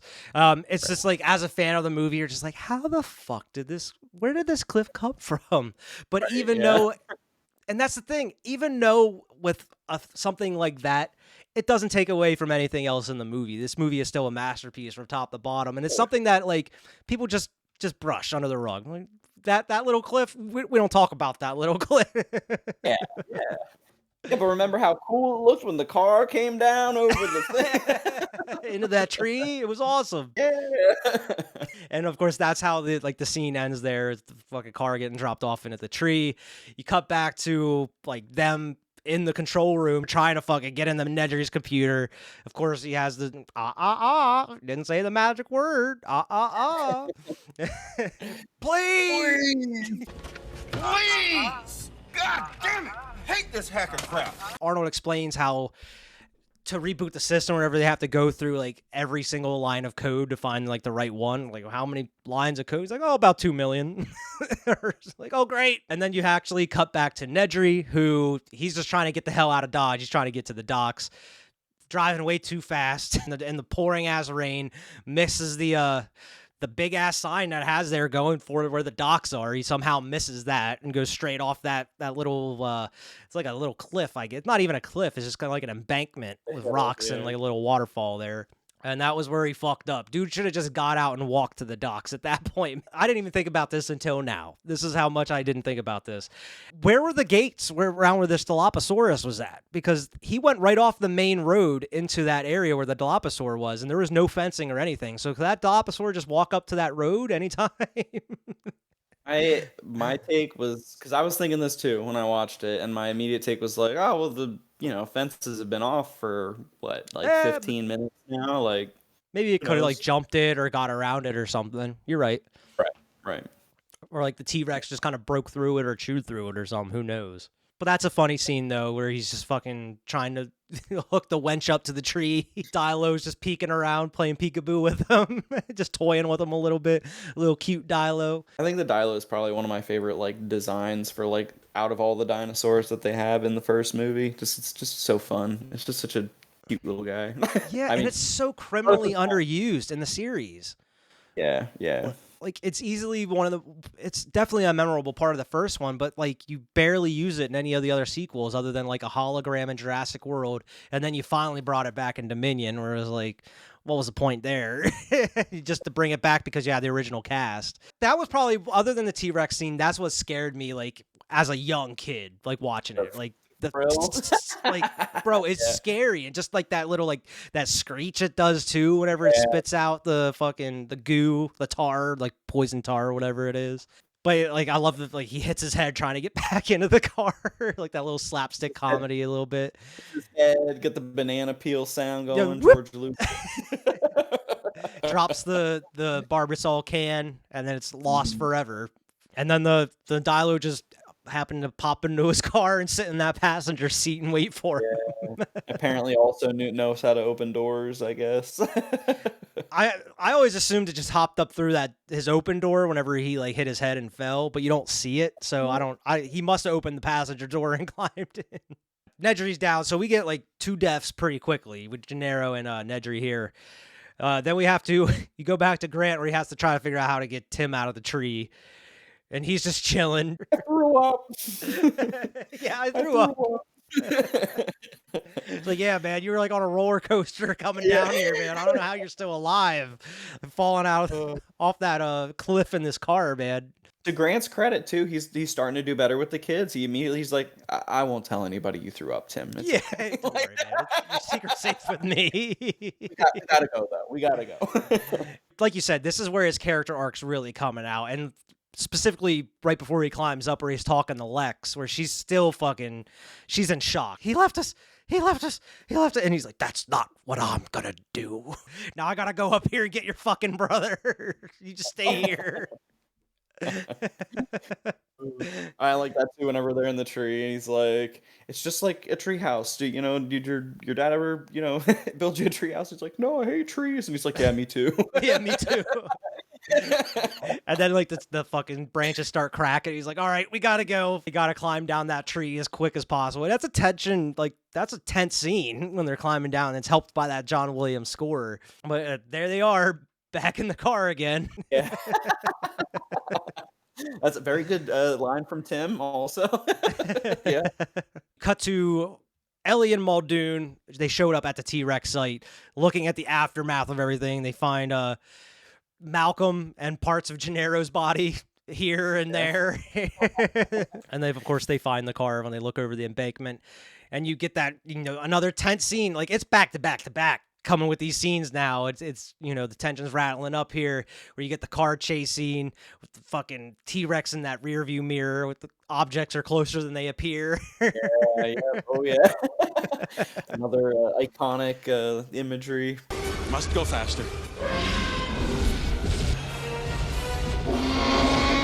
You're on a sick move. You're on Muldoon's sick of it.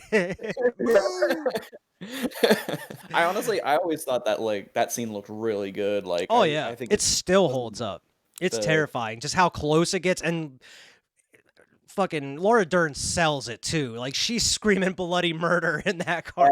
Man. she's got some pipes. She's got Some pipes, man. But of course they get away from the T-Rex because the Jeep does go faster than the T-Rex runs, as we know. Alan Grant and the kids, they decide, like, they hear the T-Rex roar and they're like, all right, we're going to climb up this tree just to make sure we're safe for the night. And that's another like little bonding scene you have with them, where they're sitting there just huddled up in that tree together. He's fucking with that like raptor claw he has in his pocket, and Tim's telling the jokes. Yeah, do you think he saw us? Yeah, blind dinosaur. But that's like a nice little a great scene, because even she's like, well, what if they come back? And he's like, don't worry, we'll be all right. I'll stay up. And he's like, all night? And he's like, yeah, I'll stay up all night. You'll be all right. Just go to sleep. Get some rest. He's like, oh, he's coming into that father figure role. It's nice to see Alan Grant kind of, like a nice person now, a nice side of Grant here. This is where you cut to the scene we mentioned earlier. Hammond is stress eating like a motherfucker. He's got 4 pints of ice cream. He's stress eating like crazy.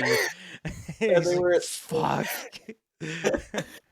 He said what they were, with the power being off, they were starting to, thaw out or whatever. He's like, hey, I gotta make good use of this. I gotta eat it. I can't let it go to waste. Being pragmatic. Yeah. That's the first thing he thinks about. Fuck, the ice cream's gonna go bad.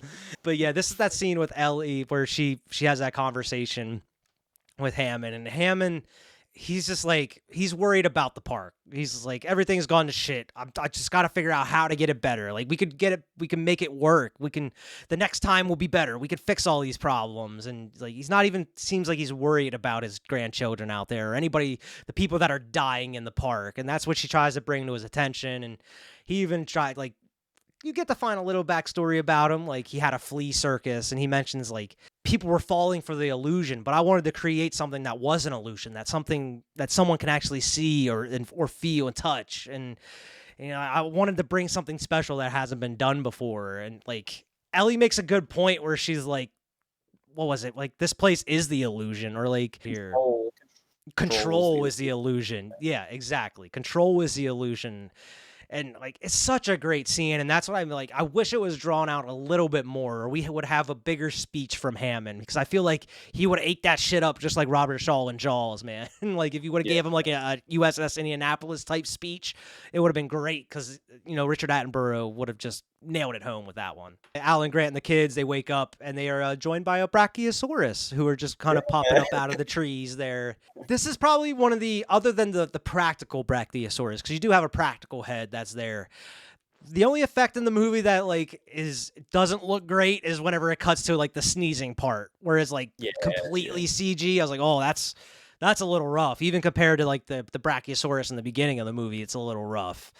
Yeah, agreed. This poor girl, she's been through it, and then she gets, just projectile snotted all over by a Brachiosaurus. And she's just speechless. She's just like, yeah.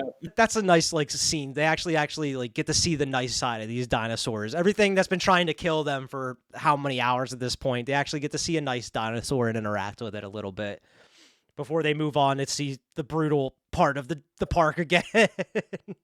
Oh, yeah. Where they're walking through the woods. Lex is just talking, and she just has that little information. Like, oh, I'm a hacker. It's just a little throwaway line. And, like, Tim was making fun of her and everything. And then that's where, like, they jump the log, and Grant finds the eggs. And he's like, oh, my God. Fuck. Life found a way. Ian was right. That crazy son of a bitch was right. I will say, too, I feel like that's one of the things they don't really do a whole lot with in the movie is the fact that there was, like, outside of the enclosures, there was breeding going on. Like, it doesn't really come up other than in that scene where Grant finds the eggs. Because he gives it just that brief explanation, too, about how, like, the frog DNA, like, some frogs have been known to, like asexually produce or something, reproduce. They change genders.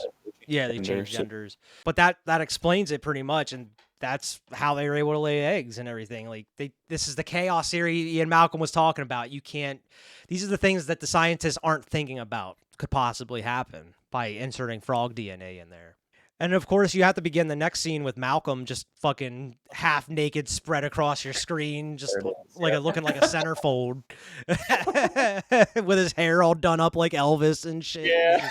Just chilling. They're like, all right, now, Jeff, you just almost got killed by a T-Rex. Like, your, body is mostly broken.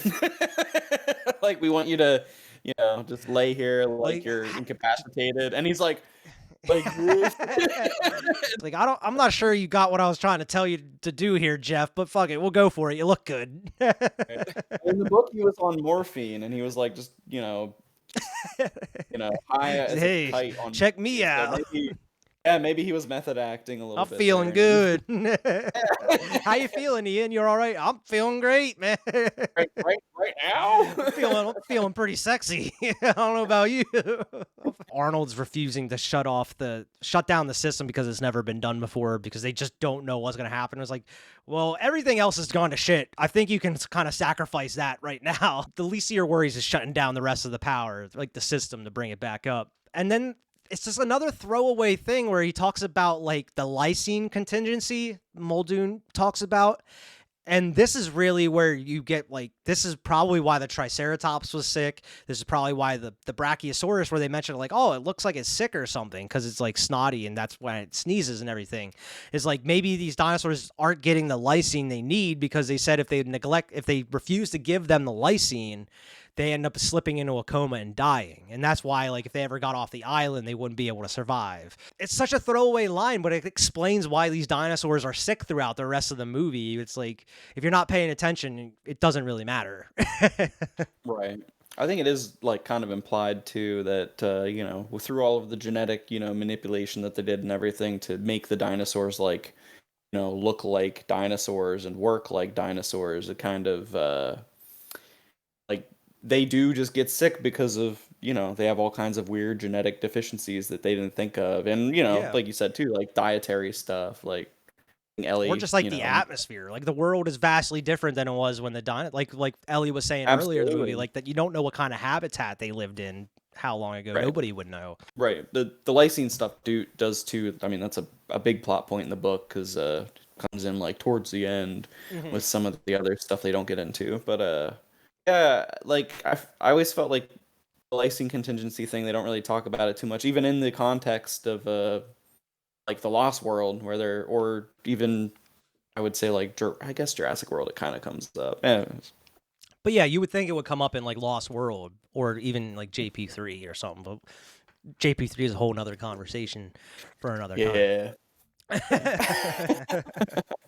But they end up talking Arnold into shutting down the power. And another famous quote. Hold on to your butts. As small of a role as Samuel Jackson has in it, some of the most memorable stuff is from him, even when it probably shouldn't be. Like, even like that close-up shot of just his mouth with that butt of the cigarette, and he's like, hacking access mainframes, hacking access. Like, it sticks in my head, dude. Like, it's just like imprinted there. It's just like, I hear it. Like, just thinking about it, I can hear it. But they say, even though they shut down the systems, everything, they have to turn on the power. To do that, they actually have to go out to the maintenance shed, flip the breakers. I don't know why they just wouldn't send Muldoon in the first place because he has the guns and stuff, but like Arnold's like, fuck it, I know how to do it. I'll go out by myself. Don't worry about it. They didn't send Muldoon with them like they did with Ellie. Like, why would he stay there? But I think too, this is one of the things I had heard about, I think it was a couple years ago, is that like because of that tropical storm, there was supposed to be a scene with, you know, Arnold going to the maintenance shed, and you were going to see like another fatality with you know, like a raptor attack. But because of, I guess, like filming, I don't know if it was I filming wish we would have got schedule. it. Yeah, same. Like, even though it kind of works with the way that like just the arm and everything is presented, I think it would have, if the movie would have, I wouldn't say beneficial with another death, but I think it would have helped a little bit seeing what happened to Arnold. Nobody likes to see off-screen deaths. Yeah. Especially, you know, Samuel L. Jackson. He's such a talent, you know. Right. What if, he's in Deep Blue Sea. Shark They ate me. remember? They ate me. Deep Blue Sea, they ate me. A fucking shark ate me. Drink, bitch. You get back to Alan Grant and the kids. They're walking through that big ass open field, and you're like, oh, what? Gallimimus.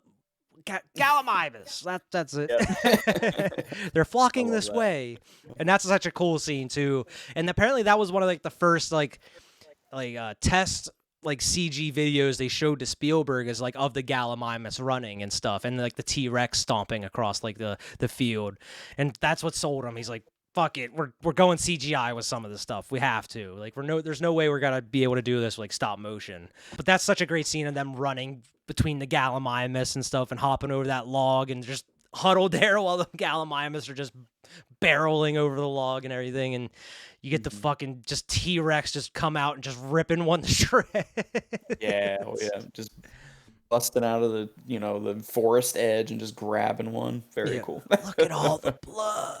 Yeah. Tim is just engrossed. He's like, oh. Come on, Tim. Even though you just saw a dude get ripped apart earlier, you don't need to see this. Ellie and Muldoon are working their way to the maintenance shed. Hammond, you find out Hammond's a sexist, like we mentioned before, because he's like, you know, maybe I should go, you know, because I'm a guy. Right, sexist mindsets in survival situations. That's it.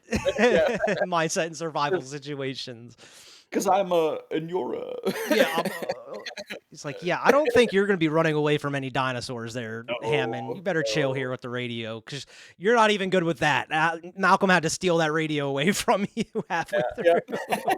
But yeah, as they're walking through, and this is why we've talked about for years now. We need a fucking Jurassic Park game because I could just imagine as Muldoon or someone walking across that like raptor area and seeing the raptor fences broke apart and the footstep in the sand going through into the woods and stuff. Like that would be so creepy and scary. Like, oh god, now I gotta go into these woods.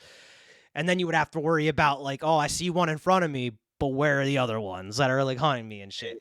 Because Muldoon doesn't know that information. Like Grant, that's a valuable piece of information that maybe Grant should have shared with Muldoon when they were, jerking each other off about raptors earlier in the movie. Maybe that's a little vital piece of information he should have let Muldoon in on, is about the attack coming from the sides. The pack tactics. She's, oh, we can make it, and he's like, no, we can't. Because we're being hunted. Move! Now! Yeah, that's another. Lara Croft swinging off of trees. And She understood the assignment. She did. I'm going to parkour, I'm going to jump, I'm going to do anything I can. She had that run like you run whenever you're coming up the stairs at night with the lights off and you think something's behind you. It's that kind of run through the woods. I was just thinking, it's every time I come upstairs from the basement after I done with my stuff down there, it's like, you feel like there's something behind you. You gotta shut that door. The John Williams score comes in.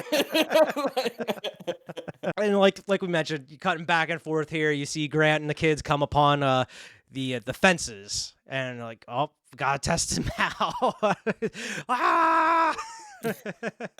Grant just having a little fun, just goofing about with the kids. As much as he's learned, as much as his character's developed, he's become more nurturing. He also is like, I still have to terrify these children. Yeah, he's like, I saw the opportunity and I took it. He's like, wait a minute. It's like a dad joke, kind of. Yeah, Grant doesn't miss out on an opportunity to scar some kids. Every time the scene happens, like whenever he's just like, he tries to put his head or something through the bar, I'm like, I think easily Tim or Lex could have fit through one of those holes. Like, if not both of them, one of them probably could have slid through one of those holes in the fence. But they decide to climb up and over.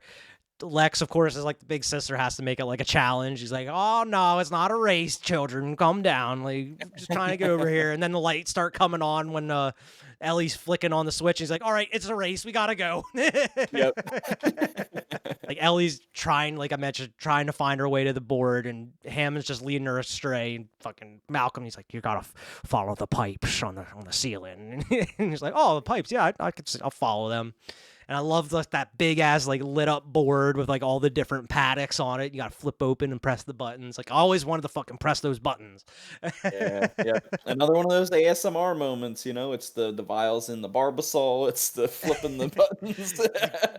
Cranking the thing 3 times, yeah. pressing. You see the green button? Push the green button. Push it. Push it. Push it now. Push it real good. Now's not the time for jokes, Hammond. But as she's flipping on, that's when like the sound, like the siren starts coming on, alerting them like, hey, anybody's on this fence, you might want to get the fuck off here in the next couple seconds. He's like, just jump, Tim. Just do it. I'll catch. He's like, you crazy? I'm not jumping. Oh, it's too late. He only gets the 2 before it zaps him the fuck off. And he catches him. Yeah. Props to Grant for catching him, though. He's like, Tim. No, Tim. No, Tim. No, Tim. And Ellie's opposite. She's like, I think we're back online. Yeah. Raptor just busts through. He's like, oh, yeah? Is that our first, like, actual view of a raptor? Because I think it is. I think that's like, the first time you see the reveal. raptor. Yeah. That's the introduction, is the shit your pants moment of it popping out through those pipes.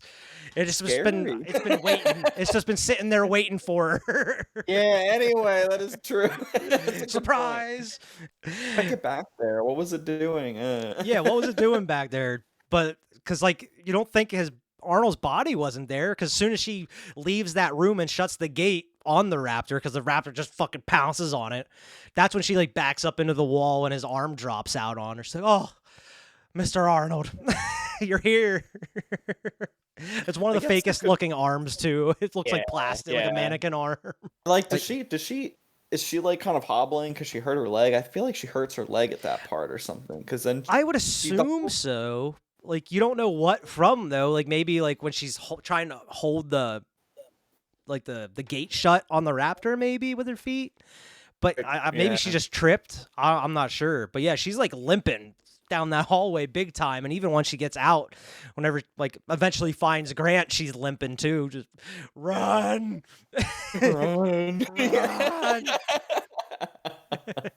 This is where we get to the Muldoon scene as well. Like Muldoon has his fucking spaz 12, just fucking folds it on out. Locks it. And you see him like staring down that raptor too. He's like, I fucking got you, you son of a bitch. And then, as you know, the attack comes from the sides. It's another surprise moment from the raptor, just like, hey, how you doing? The iconic clever girl. Clever girl. And then it just fucking pounces on him. And I like how earlier in the movie Grant talks about, oh, it'll spill your intestines or whatever, and it's like this thing is literally gnawing on his head. Like, it's just chewing on his head this whole time. Like, I can't imagine. Like, it would suck to be like eaten alive, but I feel like it would suck even more to be just having your head gnawed on while you're alive. Like, that's how you die. I would rather be ripped apart by the T-Rex than just gnawed on and eaten alive by raptors. I feel like it'd be pretty quick with the T-Rex having like the literal strongest bite force of like any terrestrial creature ever. Yeah, you're pretty much instantly dead if you get grabbed by the T-Rex. So Grant gets Tim and Lex back to the visitor center. He calls Tim a human piece of toast. Oh yeah. Always with the charm. Yeah. And that's where like Tim and Lex are like, oh fuck, food. We've been without food for like 12 hours now. They start feasting on the Jello and the pudding pop. Another iconic scene of Tim. He just grabs the 2 cake servers and he's just like, yep. Like, I don't even know where to start. Where do I start? And like all that food looks so good. Like every time, like I want some of that dessert. And that's another famous scene though, where Lex is just fucking sees the shadow of the raptor on the wall and she's shaking, holding the Jello. And then you get the iconic kitchen scene, man. They run into the kitchen and they fool the raptor. I always love, because you never think of that kind of thing. Like the reflection on the silver in the kitchen where she's trying to pull down that little like grate or whatever. And there's no way she tried to do that. That was like, oh no, that was an accident. Right. A good one. And the raptor just wasn't as smart as everybody thought it was at that point in time. It was smart enough to fucking open that door though. But I love like the way that it's like looking into the window, just like, huh, who's in there? Like fogs up the window. I just love the raptor effects in this scene. Well, and that's such a cool, like, it's such a cool image and like visual too. Just because, and it does kind of like, I guess, kind of harken back to what Grant's saying of the whole, or Grant and like Muldoon were saying even, I guess, where like you see them and you know they're seeing you, they're looking at you, and they're figuring things out. Cause yeah, I love that kids line. Kids are both peeking around the corner and they're looking in the door, and yep, and that's the handle starts turning and everything. Yep. I love that line though that Muldoon has. He's like, they look at you and you could tell they're figuring things out. They're thinking, how can I get that guy's head in my mouth? I just imagine like in their head just like a blueprint of like this number 1, step 2, step 3, step 4 we feast, and they're just holding like a fork and knife with a little bib on. But yeah, like Tim ends up like locking the one up in the freezer, which I'm assuming it stays there and that's how it dies. It like freezes. I'm assuming it because you never find out about that raptor again because it's just the 2 later on. Yeah.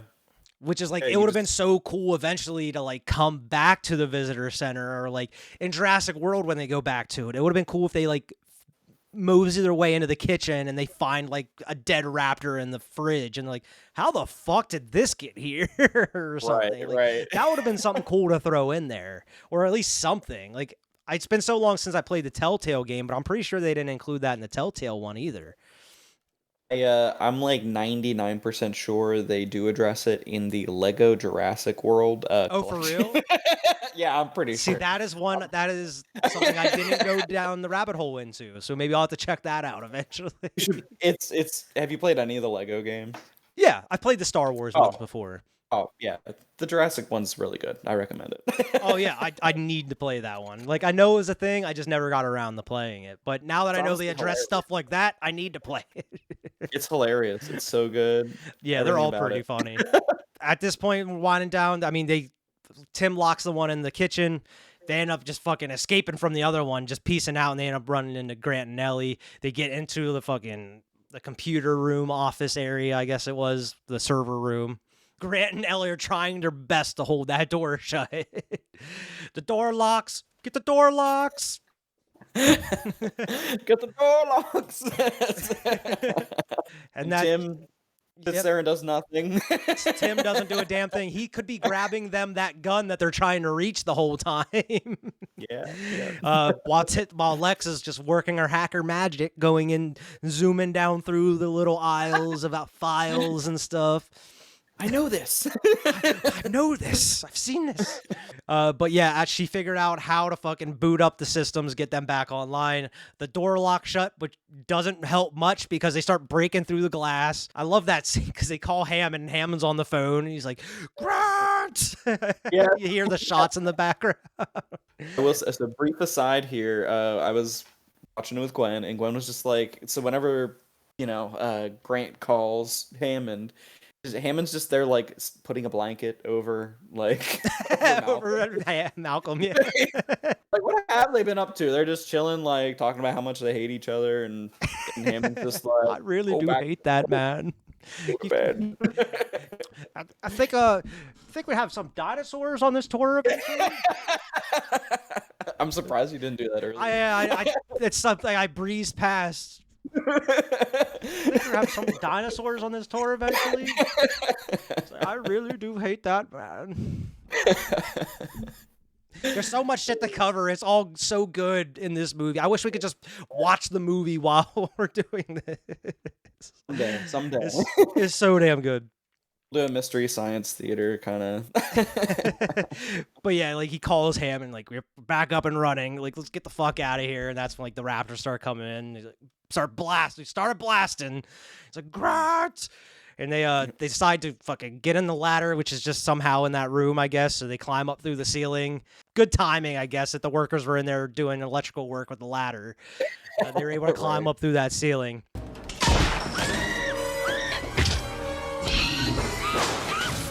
Then you have the skeleton rodeo where they're riding on the skeletons just spinning around. Yeah, Tim almost gets killed by the skeleton just dropping on top of him. Falling rib cage, yeah. Yeah.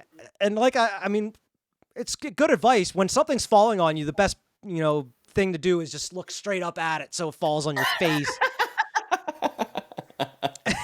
Really bad luck with just falling things in this movie. Like it's just gravity is honestly the biggest danger to the kids in this film. More so than a dinosaur. More so than dinosaurs, just physics. But yeah, that's a fun scene. It's like them climbing over and the raptors just jumping around, searching for them. And of course, they have that little showdown, like where they're just kind of having that circle and the raptors are circling them.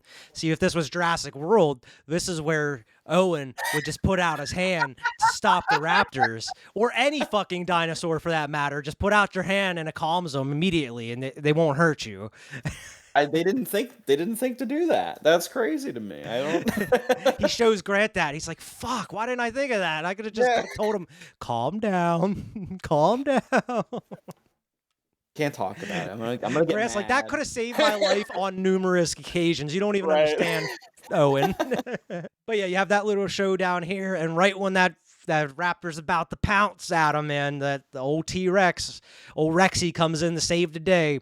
And I don't remember if it was Steven Spielberg or one of the producers, but everybody always asks him, like, where the fuck does this T-Rex come from? And his simple answer is, it comes from the top of the frame. That's how it gets there. Love that. It just You comes. can It comes from see. the top of the frame. That's how it gets there. Don't worry All right. about it. I will say though too, you can see like there's a big old open spot in the wall. There Like, is. Like I mean, when you get to the visitor center at the beginning of the movie, you can see they have scaffolding and shit on the side. Like workers are working on it.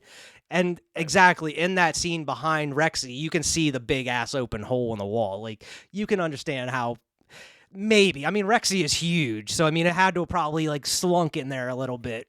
But it would have been noticeable. It wouldn't have just came as a surprise to everybody. Like they look over, they just see this T-Rex kind of slithering through this hole in the wall.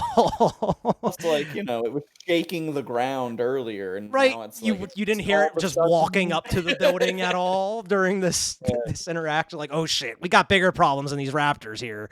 But yeah, sneaky Rexy now. saves the day. Just fucking throws around these raptors, whips one into the skeleton, his own skeleton, pretty much, the other T-Rex skeleton. Like, oh, that's my ancestor. And that's how it gets the scars that you see, like, in Jurassic World and such, like, all over its, like, neck and stuff. But, I mean, it's just a great send-off, too. And you have that fucking, the banner falls down, the dinosaurs rule the earth.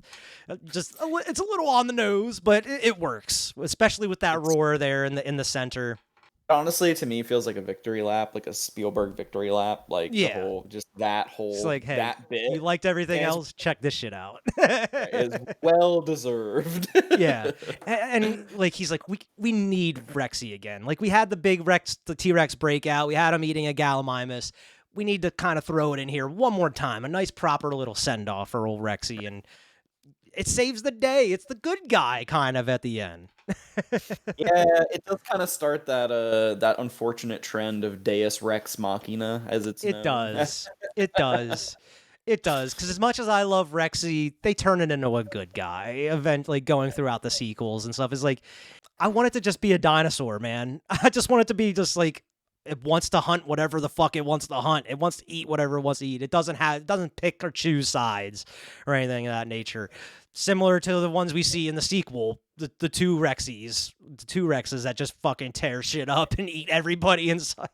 I was gonna say, like, for the most part in this movie, the only people that we really see, like, you know, getting eaten they're kind of like, you know, the more not good guys. You got Gennaro and Muldoon. Nedry, but then you got Muldoon, who he's kind of like he's just doing his job. Yeah, he was just Arnold a casualty just in the doing his way. job. He was he was doing his best. Yeah, Arnold was doing his job. Hey, I mean, bad things happen to good people, though. That's life. It's true. It's true. I just feel like it kind of there is like sort of that thing too in the movies, at least. You know, Oh the yeah, newer one. especially the newer ones. Where it's like, oh, the bad guys have to die. Of course, nobody good's gonna die, probably. The only people that get eaten by dinosaurs are the ones that they deserve it. You know, the main character's gonna make it out because they got plot armor. Although I will say, I guess in Lost World, Eddie Carr guy, like he just gets fucked for no reason. Like he just gets a terrible death. Yeah, he gets it worse than Gennaro. He does. He does. Yeah. Oh. They're toying with them. But it comes as no surprise. Alan Grant's like, I decided not to endorse your part. So have I. So have I. Hammond has finally come around, just like, yeah, this was a bad idea. You went on a good note, though. You have the peaceful ride back home. Everybody, I don't know where they had time to kind of clean themselves up a bit, because like Ellie is like has her slick back hair. She's like all clean. Malcolm's all cleaned up. Even like Grant's kind of cleaned up a little bit, but he's settling into his role. He's sitting there with the kids, like sleeping on them and everything. Like, it's nice. Like, he has that full character arc, and everything's just peaceful. Got the John Williams scores that's soothing. On your way out, and you got that helicopter going out over the ocean and the island. It's a great way to end the movie, man. I think it's kind of cool too, like the pelican thing too, because Grant's whole thing is that like birds, evolved from dinosaurs. Birds are technically taxonomically dinosaurs, and that's the whole. At that point, that was kind of in time. That was like a sort of a paleontological kind of. It was a debated issue, I guess, but it was kind of like a neat little thing they added in. Yeah, and I mean it kind of makes sense, because it's like you may be leaving the island of dinosaurs, but you're still heading back to where there's like still like relatives of these dinosaurs, kind of like you don't escape it technically in a way. You're It's just like the far whole- less danger. Yeah, yeah. Unless you run into an ostrich or a cassowary or a goose, a wild turkey, maybe. Fucking Don't watch out for the one in front of you. You watch the turkeys coming well, from what are the the side. the dragons or what are they called? Komodo dragons. Yeah, the Komodo dragons. They'll fucking chew people up too. Oh yeah, they will eat a person. Yeah. They're one of those animals that will eat you for food. You don't have to worry about chickens though, even though they are like the closest descendant of like the T-Rex, they say though. Yeah, I guess DNA wise, allegedly. Allegedly, yeah. This is a huge grain of salt. I think the pelican thing was more of like a life finds a way thing, where like this whole park like a sort of a genetic affront to mankind's hubris kind of thing, and then they're like, oh, but dinosaurs did survive. They're birds, and then they show this pelican flying away. And then they fucking go straight on the nose with the end of the second one with the pterodactyls flying like next to them and everything. Yeah, they just wanted to show off that they had a pterodactyl model. That's all that was. We got to show you this like one time earlier in the movie. We actually get to show you a little bit more at the end. You have to wait for the third one to really see them in action, though. That's what that was. That was just a hook for the third movie. Yeah. They tease you with the pterodactyls for the third one. But yeah, that is Jurassic Park, and we've managed to make this episode as long as the movie itself somehow, which I mean, I feel like we can still go on and keep talking about Jurassic Park forever and ever and ever, but there's other shows that do that as well. This movie is 30 years old now, and it's been talked about every which way. It's been broken down, I'm sure, by people smarter than us that know about dinosaurs and everything. Oh yeah. But I mean, this movie just would never cease to fascinate me. Just every single watch, it's just like you get something new from it, like you said before, and it's one of those movies I can just watch over and over and over and over again. It's just never gonna get old, and it's just that magic somehow stays there and just brings itself to life every single watch. And I don't know how Steven Spielberg did it. I don't know if he sold his soul to make these movies this well, man. But I mean, I gotta give a huge thank you to Steven Spielberg for making one of the greatest movies of all time, man. And it's just one of my favorite movies of all time. It's just not only just technically amazing, but just like what they did, what they put into it. Like they revolutionized CG and special effects, and that's built. Everything that we have now is built off of pretty much Jurassic Park when you come to think about it. And we have a lot to, thank Steven Spielberg and, Stan Winston for what they've brought to the fold as far as filmmaking. And Phil Tippett. And Phil Tippett. We cannot forget Phil Tippett. Even though he was the dinosaur supervisor, we cannot forget this. You had one job, Phil. You had one job. But yeah, normally we do a buy it, rent it, or miss it, but I'm throwing that out of the window because we automatically know you have to fucking buy this movie. You should. Everybody who's watching this should already own a copy of Jurassic Park, whether it's on fucking VHS, DVD, Blu-ray, 4K. It doesn't matter. Everybody should own a copy of Jurassic Park. Doesn't matter about the sequels. You only need the first one. And the book. Get the book, too. And the book. Go get the book. I'm actually going to start reading that here this week because I need a book to read here. So I'm eager to jump back into it because it's been probably since like middle or high school since I read it. Oh, dude. Oh, you're going to love it. Oh, yeah. I cannot You're wait. going to love revisiting it. It's so good. I listened to the audiobook, like, I don't know, at some point last year, and it was so good. Who narrates it? Like, who reads the audiobook? I don't remember, but they did a really good job. Oh, okay. I was gonna say they should get like someone from the movie to like narrate it. Get like Sam Neill or Jeff Goldblum or someone to read it. That'd be cool. I mean, if he was still alive, Richard Attenborough would be the best option to read it. That would be amazing. Oh my god, yeah, that'd be awesome. So you get that Welcome to Jurassic Park, and it really means something. Well, like with his but he has like an Irish kind of like accent, right? Yeah, I think he's like Irish or Scottish or something. Any other thoughts on one of the greatest movies ever made, Jurassic Park, here, Quinton, on its 30th anniversary? I don't know what can be said that hasn't already been said. It's phenomenal. It's a groundbreaking, like you said, revolutionizing movie. It was just amazing that they did it. It's amazing they did it when they did it, and it's amazing the level of hard work and heart and just skill that went into it. It was incredible.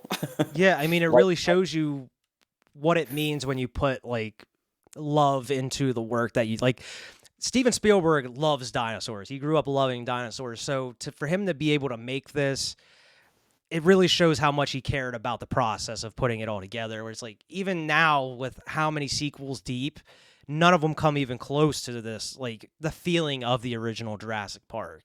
I mean, there's not really any other dinosaur movies that are mainstream. There's tons of like B movie dinosaur flicks, but like none of them come close to the impact and feel that you get from the original Jurassic Park. Like, and I don't think it's ever going to be captured again, to be honest. Nope. Yeah, even if for some reason Spielberg came back and directed another one, I still don't think it's going to have like any of the feel of the original here. What an episode, man. This is probably the longest episode of the show that's been out. It's coming close. The Exorcist one with Movie Dumpster was around 2 hours, but like this is definitely over that. So, I mean, congratulations, I guess. I mean, no other movie I would rather talk about for this long, though, than Jurassic Park. But I want to thank you so much, man, for coming on and taking some time out of your night to talk about this with me, though. Yeah, dude, absolutely. Like you said, also huge Jurassic Park fan. I know, like you said, it's a big cornerstone of our early bonding and everything that has come since. So I'm glad I could share this with you, and happy 30 years and all that. Yeah, happy 30 years to Jurassic Park, and here's to another 30 of just enjoying this fantastic movie. But yeah, that is the show for today. Make sure to like, share, and subscribe. As always, go check us out at Cinema Trip Reviews on Instagram and Twitter, and also wherever you get your podcasts. Pretty much available everywhere. Drop us in and leave us a good review there. And until next week, we will see everybody later.